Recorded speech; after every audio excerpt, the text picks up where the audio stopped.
شبان زوزه می کشد سکوت سرد این اتاق، شبیه گور می شود فضای خالی تنم. هزار سایه می دوند به سمت روشنای چشم و می خورند چنگشان به آخرین تپیدنم. جهان کشانده است مرا به مرز بی پناهیش و حلقه کرده گردنم تناب این تباهیش. دوباره مرگ می چکد ز سقف های بی پناه و رد خون کشیده می شود به روی گردنم. شبی به وحی می رسد صدای زجه های دور که می دمد هراس را به لحظه لحظه بودنم. فرار می کنم ولی جهان نشسته رو به رو، شبی به آینه شده مقابل شکستنم. فرار ممکن است اگر مسیر وا شود ولی جهان نشسته رو به رو بدون ذره‌ای خطا. سکوت می کنم ولی قیامتی است در گلو که می کشد مرا به سمت مرگ خویشتنم. و خسته تر ز هر نفس، شکسته تر ز هر نگاه که جا گذاشتم خودم میان این همه تباه. و در غبار سرد شب میان این هجوم درد نفس دفن می شود به زیر سقف بی پناه. به بغض واژه ها قسم رسیده آخرین نفس، منی که شعر می شدم به مرگ خود رسیدم.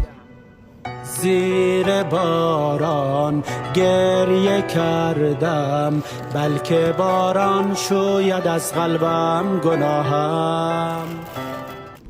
شبان زوزه می کشد سکوت سرد این اتاق، شبیه گور می شود فضای خالی تنم. هزار سایه می دوند به سمت روشنای چشم و می خورند چنگشان به آخرین تپیدنم. جهان کشانده است مرا به مرز بی پناهیش و حلقه کرده گردنم تناب این تباهیش. دوباره مرگ می چکد ز سقف های بی پناه و رد خون کشیده می شود به روی گردنم. شبی به وحی می رسد صدای زجه های دور که می دمد هراس را به لحظه لحظه بودنم. فرار می کنم ولی جهان نشسته رو به رو، شبی به آینه شده مقابل شکستنم. فرار ممکن است اگر مسیر وا شود ولی جهان نشسته رو به رو بدون ذره‌ای خطا. سکوت می کنم ولی قیامتی